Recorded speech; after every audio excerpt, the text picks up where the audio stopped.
Good afternoon. How are you today? How are you adapting to change?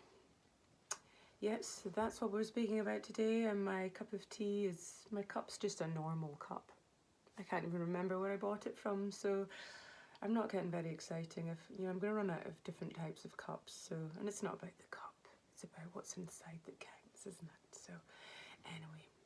So, how are we adapting to change? Huge changes in the world just now. We're now starting to maybe get into a routine of some sort, creating a new norm. But it's about not getting too comfortable in that, because there's always going to be fluctuations in life. We've maybe realised that some of the challenges or difficulties that we thought we had weren't maybe as bad as we thought, and we've found solutions in different ways, or there's more difficult things that have come up, things that we've realised what's important. And if you haven't, that's okay. It's just about being, it's not about doing right at this moment. So a way that I've been dealing with things is, again, I've been applying my yogic philosophy that I've been practicing for a long time, and I've been living.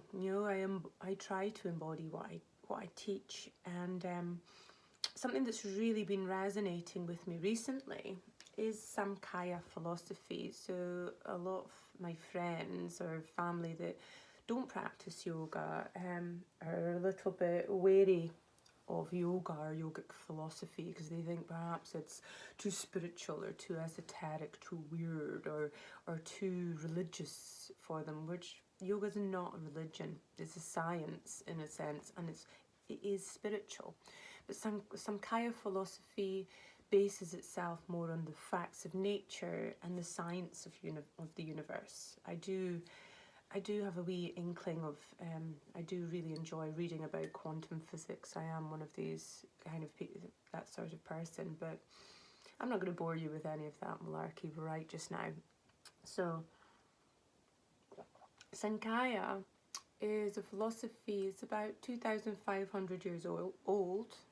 The Bhagavan Gita, which is one of the most famous spiritual texts, mentions the Samkhya philosophy and says how important it is. And Ayurveda, which is the sister science of yoga, as I've said before, it translates as the science of life. It applies Samkhya too, about the fluctuation of change.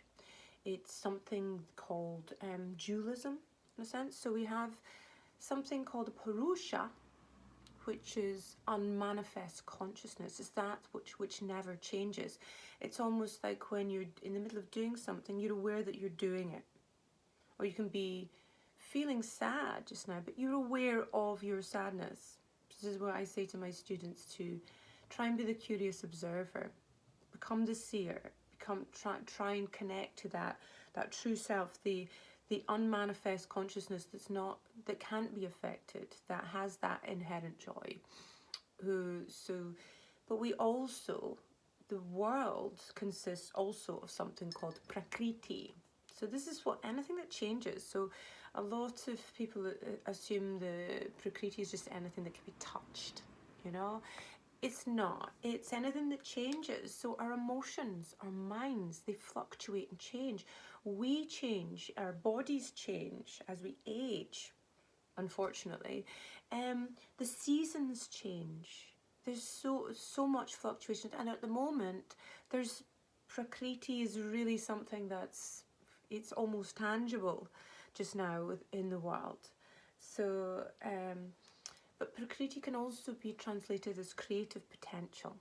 I really like that way of saying it, So really it's about sitting in the eye of the storm, practicing skill in action, as they say as the Bhagavad Gita speaks about, practicing skill in action, not reacting to a situation and choosing whether you're going to act at all, and when you're going to acting accordingly. So influencing the change positively. If the things change anyway, we need to be able to try and flow with it in a positive way. Find the joy, release the fear, accomplish your tasks, follow our dreams, or just learn to be. If there's nothing we can do about a situation, can we let it go? If we can, what can we do to change it right just now? And if we can't do anything right just now, how can we still the fluctuations of the mind? It's practicing skill in action. So even the Bhagavan Gita speaks about Purusha in a beautiful way. I have to read this here, I'm afraid. So it says that the self, big S, cannot be pierced, burned, made wet or dry. It is everlasting and infinite, standing on the motionless foundation of eternity. So yoga, it's about separating ourselves from the changing of things, and so that we can connect to the more eternal part of ourselves. So how do we go about that? We have to be aware of our limitations as well. You know, we're not all superheroes. As much as we'd like to be, I quite like to be a superhero. So we have to be aware of the obstacles that's holding us back. And I speak about the obstacles, the kleshas, the obstacles to enlightenment, because I find practicing awareness and being aware of things that hold you back means that you can try in a way to transmute them. So it's what makes you suffer. Dukkha is the Sanskrit word for suffering. So what does make you suffer? The kleshas, I'm going to go deeper into them, but I'll try and spin them off the top of my head. Egoism, ignorance, it's doing something over and over again and knowing that you're making a mistake, still doing it. I used to be like that with boys a long time ago. Terrible. Attachment, aversion, and fear of death or fear of annihilation, abhinivesha. You know, and this is a big klesha just now for a lot of people. The egoism almost is being stripped back. There's no space for superficiality, but it's shining a light on the things that are still causing suffering. So being aware of that allows you to step out of your own way, in a sense. So these huge changes and fluctuations, they can be, Ayurveda can be used to apply this, and Ayurveda is something that I work with, and Ayurveda uses Samkhya Philosophy by saying that everything that changes is made of Prakriti. Prakriti is made from three different aspects, and something can either be tamasic, it can be rajasic, or it can be sattvic. As yogis, we try to be sattvic, we try and come back to the purity of the way things are. Rajasic is about moving, it's about fire, it's like if somebody's moving around so much, not getting everything done, but no rest, they're going to burn out. That's rajasic. So they need to bring more sattva into their life. So in order to do that, they maybe need to bring some more tamas in to cool that down.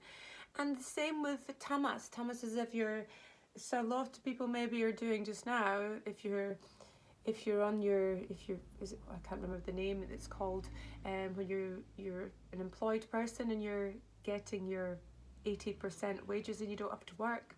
A lot of you might just be thinking, yes, it's a time to catch up on all these box sets, and you might start to be eating rubbish lying on the sofa. Some of you might be really getting things done, becoming a bit more sattvic because you've been working so hard that you're almost at burnout, and you're able to just get things done. Some of you might be going down the other level of becoming tamasic, where everything's all sludgy, it's like dark, dense, slow. And to come out of the tamas, we need to add some rajas, some fire in. So everything's constantly at a flux and changing. And so we need to figure out where we're at in our yoga practice as well. You'll find if you're a yogi, you don't stick with one practice for the rest of your life. You know, I trained with David Swenson in 2003 as an Ashtanga yogi teacher. I never taught Ashtanga, it was just for my practice at the time. I was in my 20s, fit, and you know, it felt really good to burn things away from a really energetic way by working with my body. Now I'm unfortunately in my mid-40s. I still love to move, but it's not about burning it away and really putting pressure on my joints. I'm finding a lot of value, a lot more value in the contemplation side of things, in my pranayama, my meditation. Ramaswamy has written a book about the 3 stages of a yogi's life, you know, and it should be in stage 1 from up till you're about in your 30s or 40s. From a child, it should be, the emphasis should be a movement, you know, really moving. And Ayurveda says the same in that the different stages of life. It's same but different, as they say in Thailand. And stage 2, and in her 30s or 40s up to her 60s. So I'm at stage 2, unfortunately. I'm one of these people, you tick the boxes when you've got to fill in a form. I'm now at that age. It's an awkward age, you know. It's not the greatest, but it's about practicing acceptance. Okay, so there's less emphasis on movement and more on contemplation, but there's still movement. So as I said, maybe a half asana, quarter pranayama, quarter meditation, and that is the way I practice. Stage 3 in your 60s onwards, there's more about a contemplative practice, maybe a quarter asana, quarter pranayama, and half meditation. So it's fluctuating and changing. So I went from Ashtanga, and then 2006 I trained to be a Vinyasa flow teacher. I went further, I studied with Sean Korn and really practiced Vinyasa, but working with energy and working with coming from the heart. I found Rod Stryker, Para Yoga, working with the bandhas, working with the breath and finding Tantra, Ayurveda. I'm now studying moonology as well, so I'm applying everything to what works for me in my practice and my students. So everyone's yoga should be what works for you. And if you're a teacher, it should be what works for your student in general. You know, you're forming at the beginning, like, what is the intention? Where do you want to take them? And it's the same with your life. So it's the microcosm to the macrocosm. Same with your practice. What you're doing on your mat, you're bringing into your life. So what's the intention? Where do I want to take this? What do I need to get there? How am I going to get there? Don't be attached to the results. Don't be attached to the how. In a big picture, you're letting go, having faith, knowing that the universe will hold you. But you're not lying back and doing nothing. You go with the fluctuations and do what you can, you know. So everyone's different, you know. So one of my students who trained with me, she was very physical, and then from training with me and working with me, she found the more esoteric spiritual side of things and loved the flow of that. And now she's training to be an Ashtanga teacher as well. And she asked me about it, and I think she's still young, and it's something that it gives her that strength and stillness and calm, the state of sukha that yogis aspire to. So that's her yoga. And so what is your yoga? What are you going to do with this change? How are you going to influence it in a positive way? Okay, so I'm going to go. I quite fancy a snack, to tell you the truth. I've been doing a really strong lateral practice, which gives you inspiration and lightens and brightens you. So I hope you have a lovely day or a lovely night, depending on when you watch this, and I'm sending you lots of love. Bye!